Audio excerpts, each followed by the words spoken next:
Boom! What's happening, people? It's Hump Day, Wednesday, March 20th, 2019, 4:20, 3 p.m. Eastern Time. And I am back with my live fake talk show, the 420 Report. Hope the connection is good, man. I can already sort of tell that internet's running a little bit slow, but we'll see how this goes. Yesterday got hijacked about 5 minutes into the video. I usually like to yap my trap for about 20 minutes and say hi to all my friends that want to show up and hang with me in the middle of the afternoon. Get away from all the drama and the bullshit and the stress of the day. Hey, Art, what's up, buddy? There might be people joining in, and I just can't see it. Usually I've got a whole feed of people that are joining in, and I can tell exactly who's there. So, but unless you comment, I can't see it today. Hey, Cartwright, what's up, buddy? How are you, man? Skylar Russell's here. Good to see you guys. Hit the share button if you don't mind as well, and spread the word about the JerDog Comedy Roadshow. Shout out to Art, man. That was a lot of fun. Skylar, you were there last Saturday night at the Rock Falls Eagles Club. What a crazy fun party crowd that was. Today it's Hump Day Happy Hour. I got my special JerDog mug. I got myself some Hawaiian wheat beer or Hawaiian wheat ale. I got my 7-year-old son over there who, right before I started this video, I grabbed the beer out of the fridge and he goes, "What? You're drinking a beer right after you just got done drinking a sparkling water?" I am. It's Hump Day. It's happy hour. I got to hang with my peeps and have a drink while I talk my nonsense on my live fake talk show. Hey, Kirsty, how are you? Dave Johnson, Mr. Southeast Iowa himself, chiming in with the smiley face. Cheers, guys. Thank you for being here. This Friday night, I go to Vassar, Michigan, so I'm looking forward to that. I'll be working with Dave Welfare. Dude is hilarious, super high energy. Great opening act. Gets on stage, totally grabs the audience's attention, keeps the attention for like 20 minutes. He's one of those rare performers where they actually leave him wanting more.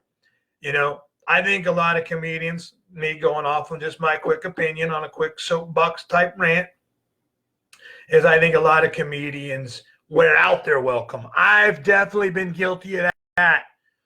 You know, get on stage and you think you're crushing, and you probably are for a little while, but then you have just a few too many shots, and the next thing you know, the audience is they're just sick of you. They're annoyed with it more than they're laughing. They're more annoyed than they are having a good time.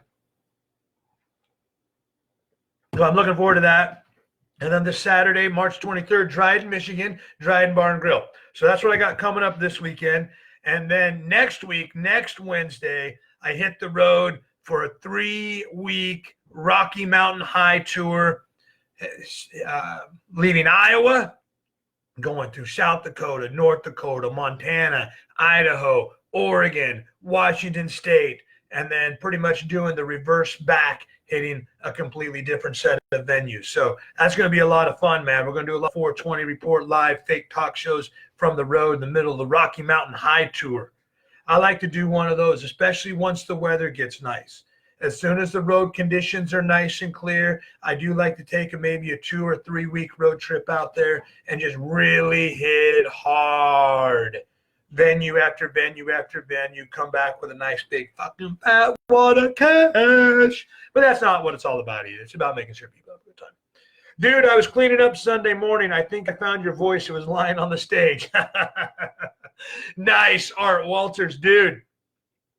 You know, I probably hit a little too hard last Saturday at the Eagles Club, and there's my kid chiming in with the paper airplane. Is there a note on this?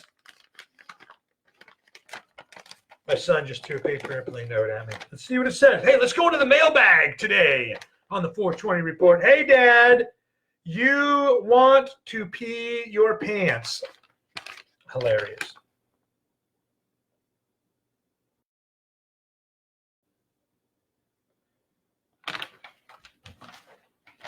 You want to come be my guest on the 420? You want to come over here and be a guest? Or you're just going to shoot Nerf darts. That'll be fun. I'm going to drink my beer. I'm going to talk to my people, and then you just shoot Nerf darts at me. I'll see how long I can take it. Hey, Rogs, what's up? Rogers Bar checking in. That's a place, not a dude. Cheers. Thank you for being here. My live fake talk show, the 420 Report. I go live every day at 4:20 p.m. Eastern Time, or as close as possible. Or not as close as possible. And I'll post the replay on here as well. Listen, I'm here doing a comedy video with my 7-year-old son. He hijacked the whole damn thing. Andy Hartley suggesting a new album title. What would the new album title be exactly? Probably something I just said. Hey, Sarah, Kevin, Bridget's here. Good to see you guys. Hit the share button if you don't mind. And also go to all my social medias at The Bar Comic, Instagram and Twitter and YouTube. That one got me. That one got me right in the back. I got one. Hey, Troy, what's up, buddy? All right, so here's the picture I was trying to show you yesterday before the Russians interrupted the internet feed about 5 minutes into the video. It's a picture of my dad on a comedy show. You know what this is from, right? Yeah. What? The Gunfight Show. That's right. That's how I got started into comedy over 20 years ago, man. Andy Hartley says, oh, you want to pee your pants as the new comedy album title. That's not a bad idea, man. The next JerDog comedy special. You want to pee your pants. You want to pee your pants. Only the coolest pee your pants. If peeing your pants is cool, consider me Miles Davis. Your dad is a wonderful man, little buddy. Skylar Russell checking on the comment. Hey, Josh, what's up? I was just talking about hitting Bruce, South Dakota for the very first installment of the Rocky Mountain High Tour coming up next Wednesday. That is March 27th, I believe. That one got me. Oh, my God. You got good aim with those ones. Go over here and sit on this side and then try to hit me so that way they can see it on the video if it does hit me. If you hit me in the back, the people on the video can't see it. Go over here and sit across the booth and shoot, and then you're at a closer range. All right, we're drinking beer, doing it. No, right over here, straight across, and then shoot it straight down at me. See if you can hit me. We'll see what happens. Yep, that got me for sure. I deflected it with the microphone. Did you see that? The microphone's like my shield. All right, now that got me. And you got the big guns out now. I'm getting blasted with Nerf darts while I'm trying to do my live video, just promoting shows. That one bounced off the microphone again. I'm not doing that on purpose. Skylar says, I am Miles Davis pissing my pants in the beer tube right now. Hey, cool, dude. We all pee our pants. You're not cool unless you pee your pants. So, yeah, man, doing years ago with my dad, 1996, Altoona, Iowa, Adventureland Amusement Park. That's where I first got hooked up with the Shenanigans Comedy Wild West show.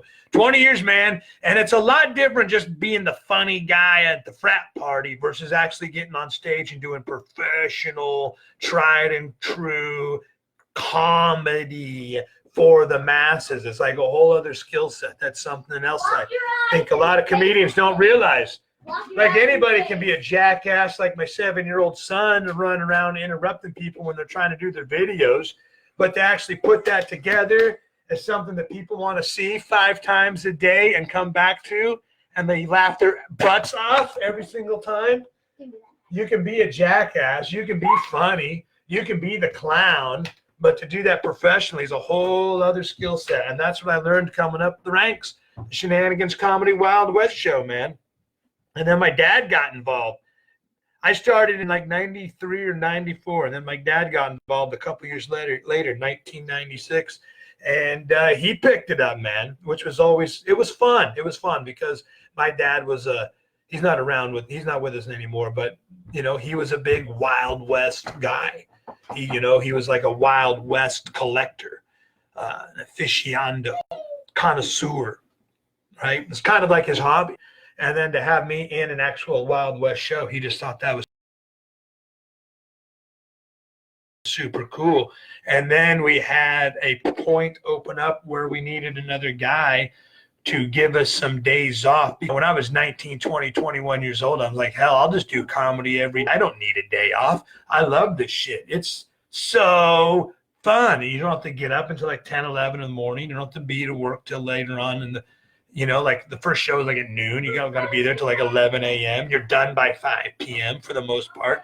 So even if you stay out partying until 2 in the morning, you still got plenty of time to get some decent rest and get up the next day and do it all over again with a bunch of cool dudes. Not everybody did the show was cool. Most of them were. And most of them I still have long-time friendships with. It's kind of like my version of going into the military. Not to actually compare doing fake comedy Wild West shows to actually being in the fucking military.